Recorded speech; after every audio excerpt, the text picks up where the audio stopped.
पूरी दुनिया 2026 में आ चुकी है। नए साल का आगाज जिस शानदार तरीके से हुआ, पूरा विश्व से देख रहा है। वेलकम 2026 ग्रैंड वेलकम हुआ, लेकिन इस बीच रूस और यूक्रेन में जो युद्ध जारी है वो बहुत ही भयानक मोड़ लेती नजर आ रही है। जी हां, पहले से भी ज्यादा भयानक एक आर पार की लड़ाई नजर आ रही है, जो न जाने किस विनाशकारी तस्वीर को सामने लाएगी। ऐसा तब हुआ है जब रूसी राष्ट्रपति व्लादिमीर पुतिन के आवास पर ड्रोन से हमला किया गया। रूसी राष्ट्रपति पुतिन के उस गोल्डन हाउस में, उस गोल्डन होम में, जिस पर सोचा भी नहीं गया था कि यूक्रेन की तरफ से हमला किया जा सकता है। देखिए, इस हमले के बाद रूस पूरी तरह से और बुरी तरह से भड़क गया है। रूस को गुस्सा आ रहा है, रूस तिल मिला रहा है। अब वो पूरी तरह से आर पार की लड़ाई चाहता है। रूस ने आरोप लगाया था कि यूक्रेन ने रूसी राष्ट्रपति व्लादिमीर पुतिन के घर पर ड्रोन से हमला किया है, मतलब ड्रोन से टारगेट किया गया। हालांकि ये नहीं बताया गया कि जिस वक्त व्लादिमीर पुतिन के आवास पर ये हमला हुआ वो कहां पर मौजूद थे, यानी कि राष्ट्रपति पुतिन उस वक्त कहां थे। राष्ट्रपति पुतिन के आवास पर हुए इस ड्रोन हमले के बाद अब रूस का गुस्सा जो है उससे कंट्रोल नहीं हो रहा है। रूस के जो ड्रोन ने यूक्रेन के ओडेशा शहर में रिहायशी इमारत और विद्युत ग्रिड को निशाना बनाया। जी हाँ, आपको लगता है कि रूस खामोश बैठता? रूस खामोश नहीं है। रूस ने अपना हमला कई गुना तेज कर दिया है। अब रूस ने किसे निशाना बनाया? ओडेशा को। ओडेशा शहर में तबाही का मंजर, जहां पर रूस ने अपने ड्रोन से एक के बाद एक खतरनाक हमले किए और रिहायशी इमारत और विद्युत ग्रिड को उसने तबाह कर दिया। इस हमले में 3 बच्चों समेत 6 लोग जख्मी हुए, ये खबर भी निकलकर सामने आई है। देखिए, रूस की तरफ से किए गए इन हमलों के बाद स्थानीय सैन्य प्रशासन के प्रमुख ओलेह कियर ने बताया कि बमबारी में 4 इमारतों को नुकसान पहुंचा। ऊर्जा कंपनी या DTEK ने यह भी बताया कि इस हमले में उनके 2 महत्वपूर्ण ऊर्जा प्रतिष्ठानों को गंभीर क्षति हुई है, बड़ा नुकसान हुआ है। कंपनी के मुताबिक दिसंबर महीने में ही ओडेशा शहर में बिजली वितरण करने वाले 10 सब स्टेशन पहले से ही क्षतिग्रस्त हो चुके हैं और अब एक और ये खौफनाक तबाही का मंजर। गौरतलब है कि यूक्रेन ने रूस को पुतिन के आवास पर हुए इस हमले का दोषी बताया है, जिसे यूक्रेनी अधिकारियों ने खारिज कर दिया। यूक्रेन की तरफ से कहा गया कि ये रूस की तरफ से मनगढ़ंत कहानी है। रूस गलत यहां पर आरोप लगा रहा है। मतलब यूक्रेन ने कहा कि हमने पुतिन के ऊपर कोई हमला नहीं किया। यूक्रेनी अधिकारियों का कहना है कि यह शांति वार्ता में प्रगति को बाधित करने की एक चाल है रूस की। इसे रूस की चाल यहां पर करार दिया कि हमने हमला भी नहीं किया और ये नाम भी हम पर लगा दिया गया। एक मनगढ़ंत स्टोरी यहां पर सामने आ गई। देखिए, इस बीच रूसी रक्षा मंत्रालय ने गिराए गए ड्रोन का वीडियो भी बाकायदा जारी किया। इस बारे में उसने दावा किया कि इसका इस्तेमाल हमले में किया गया था। वीडियो में एक बर्फीले इलाके में क्षतिग्रस्त ड्रोन दिख रहा है। मंत्रालय ने कहा कि हमला योजना के तहत किया गया था।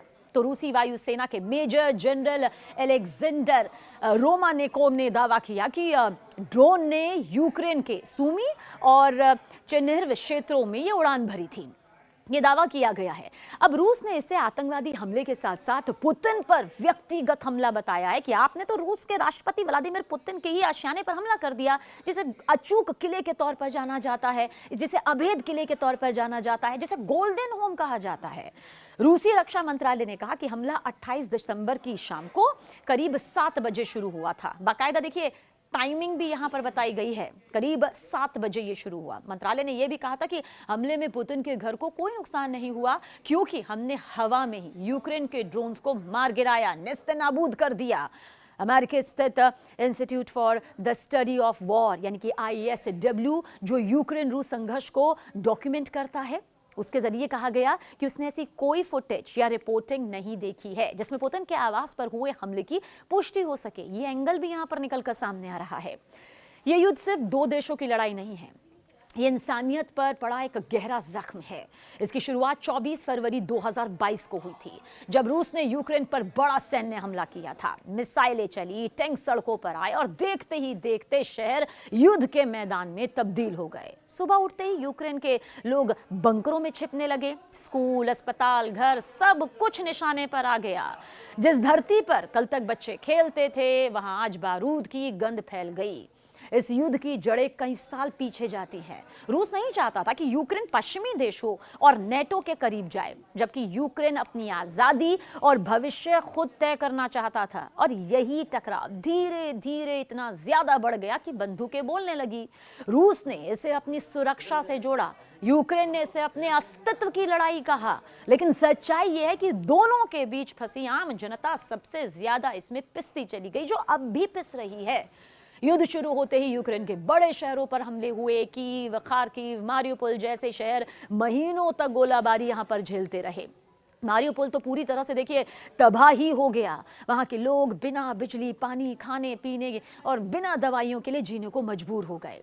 लाशों का अंबार लग गया, दफनाने तक का समय नहीं मिला।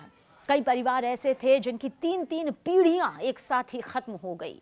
ये सिर्फ शहरों का नहीं, जिंदगियों का मलबा था। लेकिन अब क्योंकि सीधा सीधा व्लादिमीर पुतिन के आशियाने पर, उस अचूक अभेद आशियाने पर हमला हुआ है, तो रूस भड़का हुआ है। आधिकारिक पुष्टि भले ही यहाँ पर सिर्फ रूस के तरफ से सामने आई है, लेकिन हकीकत यह है कि अब ये और भी खतरनाक मोड़ पर पहुंच गया है। और दूसरी तरफ रूस को भी भारी नुकसान झेलना पड़ा है। हजारों सैनिक मारे गए हैं रूसी, बड़ी संख्या में जवान जख्मी हुए हैं, हमेशा के लिए अपाहिज तक हो गए हैं। रूस की अर्थव्यवस्था पर भी कम असर नहीं पड़ा है। पश्चिमी देशों ने सख्त प्रतिबंध लगाए।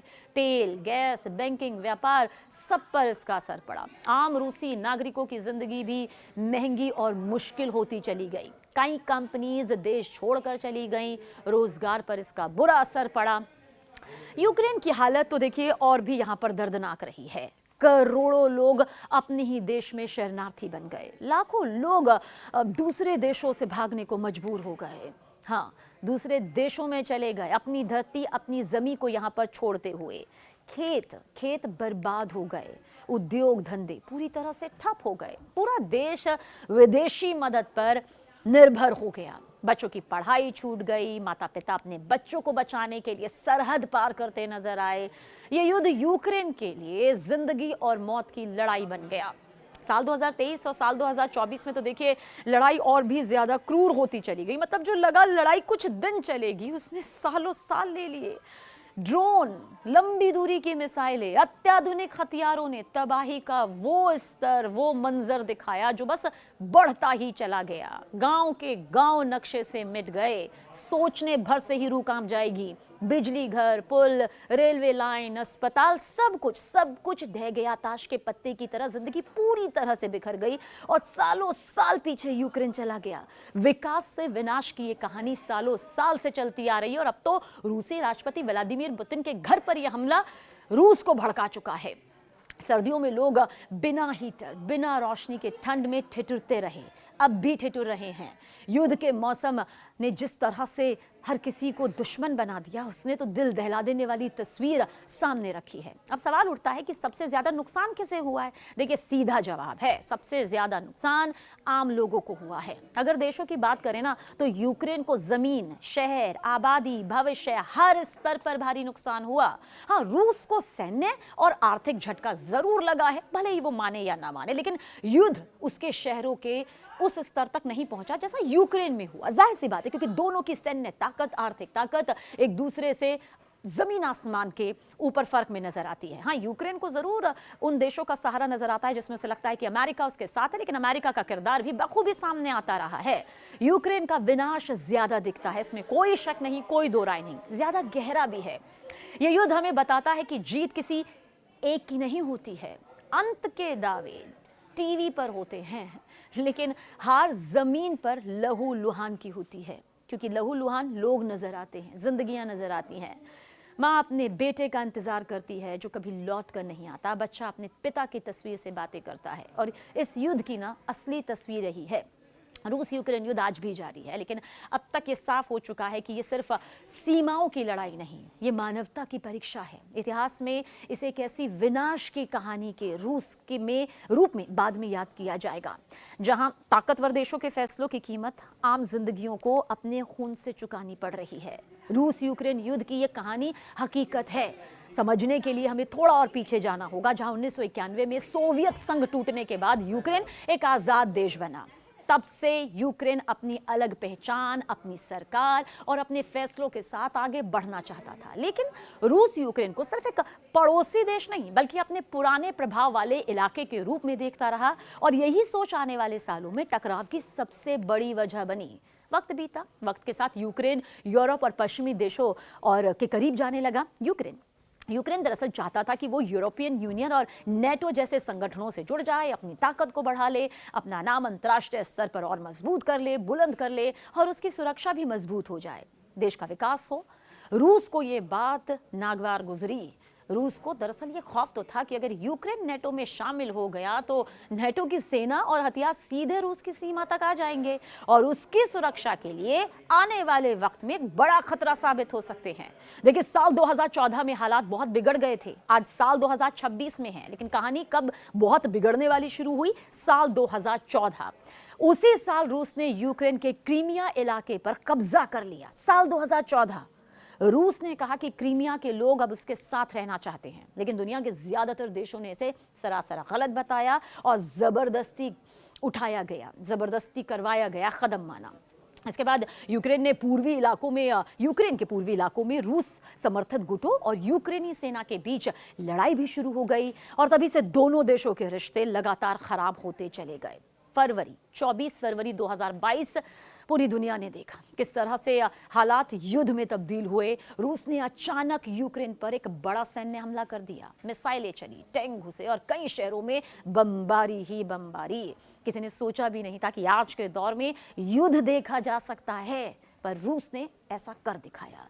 रूस ने इसे विशेष सैन्य अभियान कहा, लेकिन यूक्रेन और पूरी दुनिया ने इसे सीधा हमला और युद्ध करार माना। यूक्रेन की राजधानी कीव तक पर खतरा मंडराने लगा और लोगों में ये खौफ फैल गया कि कभी भी उनकी जान जा सकती है। देखिए, युद्ध के शुरुआती महीने याद होंगे आपको, जब रूस को लगा कि वो बहुत जल्द जीत हासिल कर लेगा, बहुत ज़्यादा मुश्किल नहीं होगा यूक्रेन जैसे देश को यहाँ पर मात देना, घुटनों पर लाना। लेकिन यूक्रेन ने जबरदस्त प्रतिरोध किया। ज़ेलेंस्की डटे रहे, आम नागरिकों ने भी सेना का साथ दिया, पश्चिमी देशों ने यूक्रेन को हथियार, पैसे और मदद देना शुरू कर दिया, और यूक्रेन की ताकत बढ़ती चली गई। रूस की योजना उतनी आसान नहीं रही जितना उसे शायद लग रहा था। कई शहरों में लंबी और खतरनाक लड़ाइयां चली, जिनमें हजारों सैनिक और आम लोग मारे गए। साल 2022 के आखिर में रूस ने यूक्रेन के कुछ इलाकों को अपने देश में मिलाने का ऐलान कर दिया, लेकिन दुनिया ने इसे नहीं माना। साल 2023 और 24 में युद्ध और ज्यादा खतरनाक और ज्यादा लंबा हो गया। यूक्रेन ने अपने कुछ इलाकों को वापस लेने की कोशिश भी की, तो रूस ने नए हमले किए। दोनों तरफ से मिसाइलें और ड्रोन हमले बढ़ते गए, शहर तबाह होते गए और लाखों लोग अपने घर छोड़ने पर मजबूर हो गए। इस युद्ध का ना असर सिर्फ रूस और यूक्रेन तक सीमित नहीं रहा, पूरी दुनिया में तेल, गैस और खाने पीने की चीजें बस महंगी होती चली गई। कई देशों को ऊर्जा संकट का सामना भी करना पड़ा। संयुक्त राष्ट्र और कई देश बार बार शांति की अपील करते रहे, लेकिन कोई ठोस समाधान नहीं निकल पाया। बातचीत हुई, लेकिन युद्ध नहीं रुका। आज भी रूस यूक्रेन युद्ध पूरी तरह खत्म नहीं हुआ है, बल्कि अब तो ये और ज्यादा खतरनाक स्तर पर है, क्योंकि रूसी राष्ट्रपति व्लादिमीर पुतिन के गोल्डन हाउस में ये हमला हुआ और रूस कह रहा है कि ये यूक्रेन ने करवाया है। सीधे सीधे राष्ट्रपति व्लादिमीर पुतिन के ऊपर हमला कर दिया है। दोनों देश यकीनन कभी कभी लगता है बहुत थक गए, लेकिन पीछे हटने को तैयार नहीं है। यूक्रेन अपनी आज़ादी और ज़मीन बचाने की बात करता है, तो वहीं रूस अपनी सुरक्षा और प्रभाव को बनाए रखने की। ये युद्ध हमें याद दिलाता है कि सत्ता, डर और राजनीति की कीमत सबसे ज़्यादा आम लोगों को चुकानी पड़ती है। निर्दोष लोगों का दर्द, उजड़े घर और बिखरी जिंदगियाँ इस युद्ध की ना सबसे बड़ी सच्चाई है। आसान शब्दों में समझे तो अब तक रूस यूक्रेन युद्ध में सबसे ज्यादा नुकसान यूक्रेन को हुआ, लेकिन रूस का नुकसान भी बहुत बड़ा और गहरा है, बस उसका असर अलग तरीके से यहाँ पर दिखाई देता है। हाँ, इस बीच हम कुछ और नजर डालें तो कुछ ऐसी स्थिति, क्या ताइवान और चीन, इसका जिक्र बहुत जल्द कर लेते हैं। कहानी भले ही अलग अलग है, लेकिन हकीकत यही है कि युद्ध की आहट कहीं ये आहट उसी तस्वीर में नजर ना आ जाए। चीन के राष्ट्रपति शी जिनपिंग ने नए साल के अपने संबोधन में कई महत्वपूर्ण बातें कही। उन्होंने साफ कहा कि ताइवान के चीन में एकीकरण को कोई नहीं रोक सकता। इसके अलावा उन्होंने ब्रह्मपुत्र नदी पर बनाए जा रहे दुनिया के सबसे बड़े डैम का भी जिक्र यहां पर किया। शी जिनपिंग ने नए साल 2026 पर राष्ट्र के नाम अपने संदेश में कहा कि ताइवान जल डमरू मध्य के दोनों तरफ रहने वाले चीन के लोग खून और बंधुत्व के अटूट बंधन से जुड़े हैं। आप समझिए, शी जिनपिंग ने कहा कि हमारी मातृभूमि का पुनर्मिलन का समय की ये मांग है और इसे रोका नहीं जा सकता, रोका नहीं जा सकता। अब जब ये कहा है तो वो स्थिति नजर आ रही है जिसमें ताइवान को लेकर शी जिनपिंग का ये बयान ऐसे वक्त में आया है जब चीनी सेना ताइवान के पास सघन युद्धाभ्यास कर रही है और इसे लड़ाकू विमानों, विमान वाहक, पोतों, ड्रोनों के साथ उसका सबसे बड़ा युद्धाभ्यास बताया जा रहा है। साल 2022 के बाद देखिए ये छठा मौका है जब चीन ताइवान के पास युद्धाभ्यास करके अपनी सैन्य ताकत यहां पर दिखा रहा है। शी जिनपिंग ने अपने संबोधन में चीन की सैन्य, आर्थिक और तकनीकी क्षमताओं का भी जिक्र किया। उन्होंने बताया कि इलेक्ट्रोमैग्नेटिक कैटपुल सिस्टम से लैस चीन का पहला एयरक्राफ्ट कैरियर फुजियान सेना में शामिल हो चुका है और ये दुनिया में ना अमेरिका के यूएसएस जेराल्ड आर फोर्ड के बाद दूसरा ऐसा विमान वाहक पोत है। आप समझिए कि वैश्विक संघर्षों पर बात करते हुए शी जिनपिंग ने दावा किया कि चीन हमेशा सही पक्ष के साथ खड़ा रहता है और वैश्विक शांति के लिए साझा भविष्य बनाने को तैयार है। उन्होंने चीन की तकनीकी प्रगति का गर्व के साथ जिक्र करते हुए कहा कि किस तरह देश में बने ये पूरे जो समूह हैं वो एआई में ड्रोन्स जो नए कीर्तिमान यहाँ पर स्थापित कर रहे हैं। उन्होंने उम्मीद जताई कि सुस्त पड़ती वैश्विक अर्थव्यवस्था के बावजूद चीन की जीडीपी इस साल 20 ट्रिलियन अमेरिकी डॉलर के पार पहुंचने की उम्मीद है। देखिए बहुत जल्द आपको समझा देते हैं, चीन ताइवान की ये कहानी ना असल में युद्ध से ज्यादा डर, दबाव और संभावित विनाश की कहानी है। अभी ताइवान में गोलियां नहीं चल रही, शहर तबाह नहीं हुए हैं, लेकिन एक अदृश्य युद्ध हर दिन लोगों के दिमाग और पूरी दुनिया की राजनीति में चल रहा है। ताइवान एक छोटा सा द्वीप है जिसकी अपनी सरकार, अपनी सेना, अपनी लोकतांत्रिक व्यवस्था है। ताइवान के लोग खुद को आजाद मानते हैं और चाहते हैं कि उनका भविष्य वो खुद तय करे। वहीं दूसरी तरफ चीन है जो ताइवान को अपना हिस्सा मानता है और साफ कहता है कि ताइवान को किसी भी हाल में चीन से अलग रहने नहीं दिया जाएगा।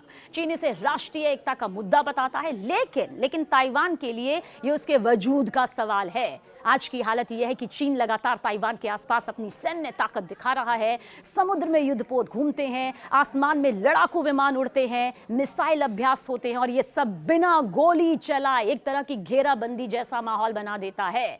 ताइवान की सेना हर वक्त अलर्ट पर रहती है। वहां के लोगों की जिंदगी बाहर से ज्यादा सामान्य दिखती है, लेकिन अंदर ही अंदर एक खौफ, एक डर बैठा हुआ है कि पता नहीं अगला दिन क्या लेकर आएगा।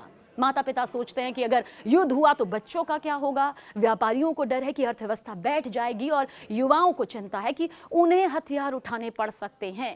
अगर कभी चीन और ताइवान के बीच देखिए ऐसा सीधा युद्ध हुआ तो वो सिर्फ दो देशों की लड़ाई नहीं होगी, बल्कि पूरी दुनिया को झकझोर कर रख देने वाला विनाश होगा, जो हम यूक्रेन में देख चुके हैं। ताइवान दुनिया में सेमीकंडक्टर यानी कि चिप्स का सबसे बड़ा केंद्र है, यह हर कोई जानता है, जिसमें मोबाइल, गाड़ियां, मिसाइल और कंप्यूटर चलते हैं। युद्ध हुआ तो सोच लीजिए फैक्ट्रियां बंद, ठप, सप्लाई रुक जाएगी, पूरी दुनिया की अर्थव्यवस्था हिल जाएगी। समुद्र के रास्ते बंद हो सकते हैं, जहाज डूब सकते हैं और एशिया से लेकर अमेरिका तक बाजारों में अफरा तफरी मच सकती है।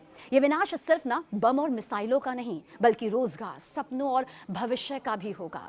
आज के समय में सबसे खतरनाक बात यह है कि ये युद्ध धीमी आग की तरह है। हर दिन तनाव बढ़ता है, बयान तेज होते हैं, ताकत का प्रदर्शन होता है, लेकिन कोई नहीं जानता कि चिंगारी कब भड़क उठे। चीन दबाव बनाकर ताइवान को झुकाना चाहता है बिना पूरी लड़ाई के। ताइवान शांति चाहता है लेकिन झुकना नहीं चाहता। अमेरिका और जापान जैसे देश ताइवान के साथ खड़े दिखते हैं, जिसमें चीन और ज्यादा आक्रामक हो जाता है। और यही वजह है कि यह संकट सिर्फ चीन और ताइवान तक सीमित नहीं है, बल्कि पूरी दुनिया की शांति इससे जुड़ी हुई है। जाते जाते यही कहेंगे कि आज की सच्चाई यह है कि ताइवान अभी जिंदा है, आजाद है, काम कर रहा है, लेकिन एक स्थायी खतरे की छाया में। यहाँ अभी विनाश नहीं हुआ है, लेकिन विनाश की आशंका हर सांस के साथ मौजूद है। ये युद्ध की वो कहानी है जिसमें अभी लाशें नहीं गिरी, लेकिन डर, तनाव, अनिश्चितता ने पहले ही लोगों की जिंदगी को जख्मी कर दिया है।